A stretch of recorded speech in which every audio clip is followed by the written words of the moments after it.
बिस्मिल्लाहिर्रहमानिर्रहीम। दोस्तों अस्सलाम वालेकुम। आज की इस वीडियो में हम अकाउंटिंग साइकिल का स्टेप नंबर 6 फाइनेंशियल अकाउंट्स की आखिरी टाइप्स चेंज इन इक्विटी को डिस्कस करेंगे। इस वीडियो में हम देखेंगे कि चेंज इन इक्विटी का पर्पस क्या है और इसके एलिमेंट्स क्या हैं। तो सबसे पहले हम चेंज इन इक्विटी को डिस्कस करते हैं। Change in equity represent the movement in honours equity during a period of a business.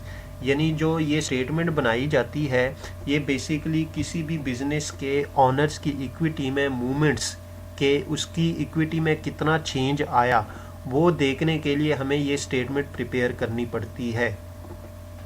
अब इसके जो एलिमेंट्स होते हैं कि जो चेंज इन इक्विटी या किसी बिजनेस के ऑनर की इक्विटी में जो चेंज आया वो किस एलिमेंट की वजह से आया या उसका वो किस वजह से चेंज आया। तो ये हमारे पास बेसिकली 4 एलिमेंट्स है। इसकी वजह से अक्सर जो है कि ऑनर की इक्विटी में चेंज आता है। यानी जो ऑनर की इक्विटी में मूवमेंट होती है वो इन 4 एलिमेंट्स की वजह से हो सकती है। सबसे पहले हमारे पास है net profit or loss reported in income statement और अ पीरियड। यानी जो आप इनकम स्टेटमेंट प्रिपेयर करते हैं उसमें जो आपको नेट प्रॉफिट या लॉस होता है उसकी वजह से आपके ऑनर की इक्विटी में चेंज आता है, यानी इसकी वजह से मूवमेंट आती है। मिसाल के तौर पे अगर प्रॉफिट हुआ होगा तो जो ऑनर इक्विटी होगी वो इंक्रीज़ हो जाएगी। अगर लॉस होगा तो ऑनर इक्विटी में से जो लॉस होगा माइनस कर लेंगे तो इक्विटी डिक्रीज हो जाएगी।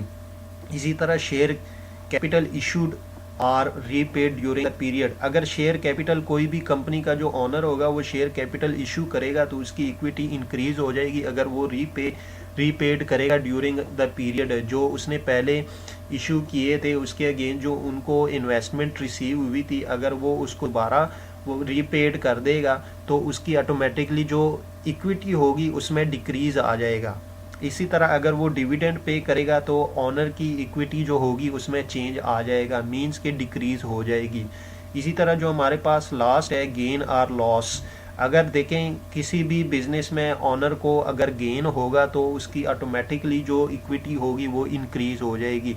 लेकिन अगर बिजनेस में कोई लॉस होगा तो वो ऑटोमेटिकली किसी भी ऑनर की जिस बिज़नेस में लॉस हुआ है उस बिज़नेस के ऑनर की इक्विटी डिक्रीज हो जाएगी जितने से उसको लॉस हुआ है।